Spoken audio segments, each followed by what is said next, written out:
আসসালামু আলাইকুম বন্ধুরা। আপনারা জানেন কি বাংলাদেশে 2026 সালের আগে মিসাইল তৈরি করার চেষ্টা করতেছে। বাংলাদেশ যদি মিসাইল তৈরি করতে পারে তাহলে কতটা শক্তিশালী হবে তা বলার অপেক্ষা রাখে না।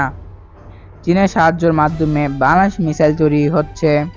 পার্শ্ববর্তী ভারত চায় না যে বাংলাদেশ জানি উন্নত হোক সামরিক বাহিনী দিক দিয়ে, কেননা বাংলাদেশ যদি সামরিক বাহিনী দিক দিয়ে উন্নত হয় তাহলে ভারত নিরীহ বাঙালিদেরকে মেরে ফেলতে পারবে না।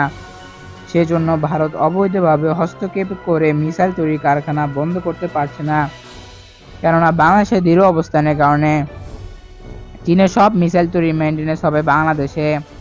আমাদের দেশে চীনের সহায়তায় 2030 সালে সামরিক দিক দিয়ে অনেক উন্নত হবে। ভারতে নানা দিক দিয়ে বাধা দেওয়ার পর সে বাধা পেরিয়ে যদি আকাশ প্রতিরক্ষা ও মিসাইল তৈরি করতে পারে তাহলে বাংলাদেশের সাথে পার্শ্ববর্তী দেশ ও ভারত ও মিয়ানমার আমাদের দিকে আঙ্গুল তুলে কথা বলতে পারবে না।